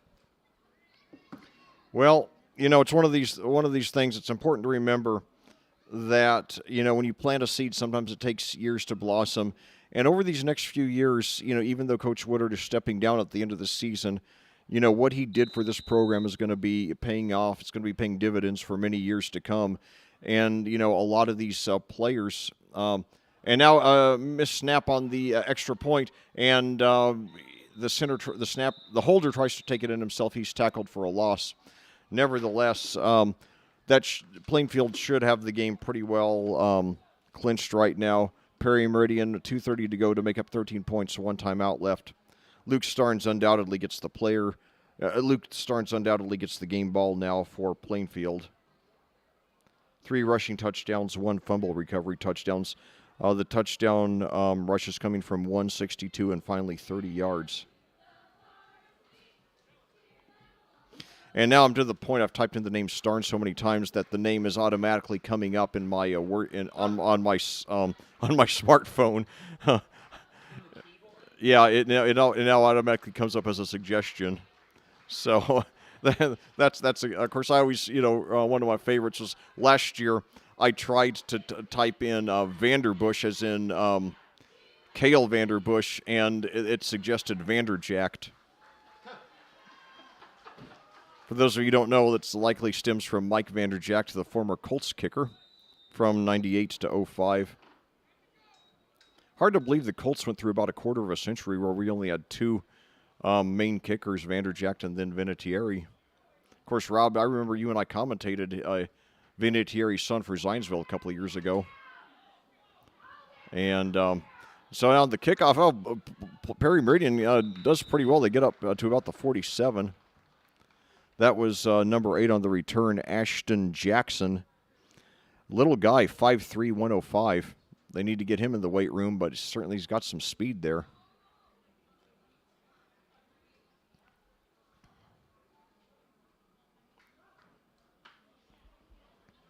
Of course, speaking of little athletes, I was surprised to learn that Prince actually played for his high school basketball team.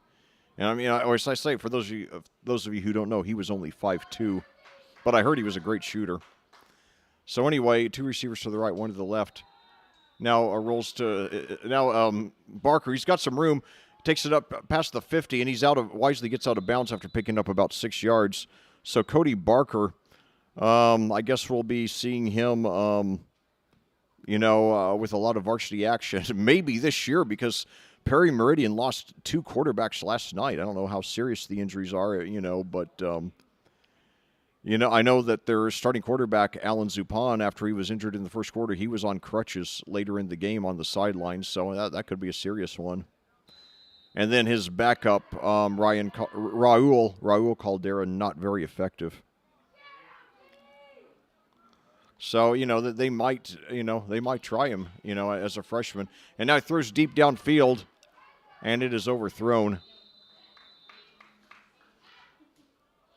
I have Barker 9 for 12 on the game, 93 yards, 1 touchdown. But yeah, he can do it, and he has 2 rushing touchdowns tonight, by the way, or this morning. So 2:10 to go now. Perry Meridian, 3rd down and 6 at the Plainfield 49. They got 2:10 to get 13 points. Low snap, but he gets it. Immediately throws, and it is nearly intercepted. Should have been intercepted by Starnes. And had he intercepted it, he very well might have gone all the way back. The intended receiver was Geno Stewart. Boy, that would have been something if in one game Ryan Starnes had 3 rushing touchdowns, a fumble recovery touchdown, and an interception return touchdown. So it'll be interesting to see where that guy ends up. But certainly, having played here in Coach Woodard's system for 3 or 4 years, it's important to remember that, the success that Plainfield has in the coming years, it will be in part because of Coach Woodard, and it'll be in part because of Coach Bless also. And now on nearly sacked, throws deep, desperately, up for grabs, and it is intercepted on a tip, and that should just about do it. And he slides down. Who was that on the interception? That was number 1. Yeah, Luke Dockery. So a lot of guys doing it on both sides of the ball here for Plainfield tonight. Dockery with a 51-yard touchdown reception earlier in this game. Now an interception that just about seals it, 1:52 to go. So Plainfield can mostly kneel out the clock. And that was just a desperate throw by Barker. He had a good game overall. So 10:52. 10:52, your time of day. Plainfield now takes over 41-28, your score. An incredible 10 touchdowns scored in this freshman game. I'm pretty sure that's the most points, the most touchdowns ever scored in any freshman game that I've ever commentated. So 2 receivers to the left, 1 to the right. And now a handoff, and he goes, he gets maybe 1 or 2 yards on forward progress. That was a newcomer right there. I believe that was, let's see here. Yeah, Corin McGill. He's 5'6", 137. They give him credit there for 1 yard.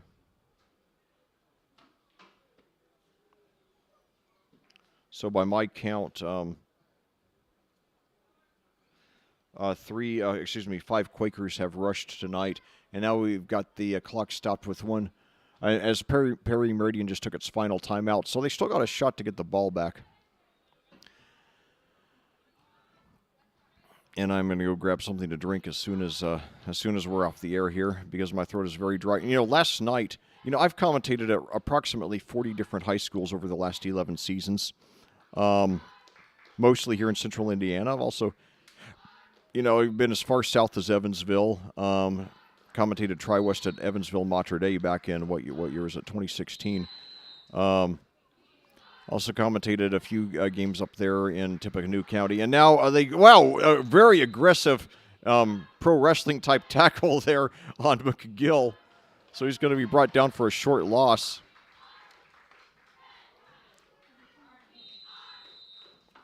And now that's going to be a loss of about 3. So Plainfield, I assume, will just let the clock tick down. 3rd and 12 now. They'll probably run 1 conservative play, then let the clock run down and punt.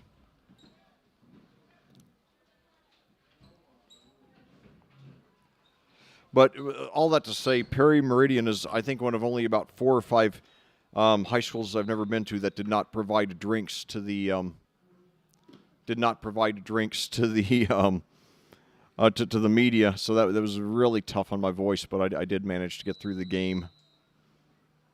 So this could be, well, no, there'll be one more play as it's 4th down. So yeah, they'll have to punt. Yeah. So Perry Meridian will get the ball back, but not much time to do anything with it. So I imagine that the Quakers they're not even getting in formation. I assume they'll take the delay of game penalty. 3, 2, 1. There. So the clock stops with 22.5 seconds to go. One thing I've neglected to mention, as we see the JV team starting to come onto the sideline here, indicating that there's not going to be much space between the two games. But Plainfield, one aspect of their game that's been underrated this year for the varsity team, 4 games they've had 3 blocked kicks, 2 blocked punts, 1 blocked field goal. So, yeah, certainly amid the other successes that they've had so far, the special teams are quite underrated. And, in a close game, that could be a big turning point. And, last night studying the other 3 teams in our sectional this year, it's not, this is the weakest section. I think this is the weakest sectional that Plainfield has been in our 8 years here in Class 5A. So, even with a 1-3 record, we could make some noise in that sectional. Decatur Central's finally having an off year. They're not bad, but they're certainly not the juggernaut they've been in recent years, at least not so far. McCutcheon doesn't look like they're very good, and we only lost Harrison by 8. Certainly we could beat them again. And now, nearly caught it, but it's intercepted. So no, it's incomplete. Incomplete, excuse me. Sorry, I mean, my thirst, I think, is taking its toll on me mentally. So, yeah, incomplete. So the 18 seconds to go now. And okay, so when this game is over, we're going to stop our stream so I can save this game. So our stream will go off for about 2 or 3 minutes, and then we'll get it fired back up. So now it's low snap, and Barker throws deep and into double coverage, and he got his hands on it, just didn't get the grip on it. So 12.9 seconds to go. I guess probably Plainfield just gave up. They went for it on 4th down. I guess they just were trying to avoid the blocked punt and the easy score. So now the Quakers have virtually clinched this. I imagine that Barker will just take another shot in the end zone here. He's had a very good game overall. Oh, low snap. So now Barker just throws deep toward the end zone, and it is incomplete with 7.7 seconds to go. Time for one more play, maybe 2.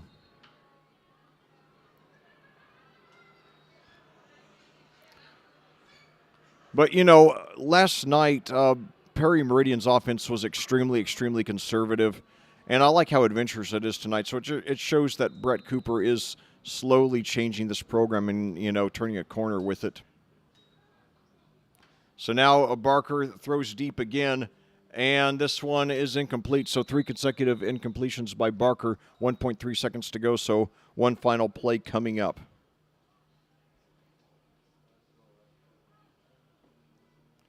So your final score, assuming that there's not a score here to close out the game, your final score will be Plainfield 41, Perry Meridian 28. So the Quakers will take a 2-0 lead in their 3-game weekend series with the Falcons. Hopefully make it 3 out of 3 in the JV game coming up in a few minutes. So now Barker on the last play of the game. Hail Mary and incomplete, and that's it. Plainfield wins. Again, your final score, Plainfield 41, Perry Meridian 28 in the freshman game, JV game coming at you in just a few minutes. All right, so we'll take a break. We'll stop our stream, and we will be back in just a few minutes with your JV game. He's Lex Zorn. I'm Rob Kendall. We'll talk to you here in just a little bit.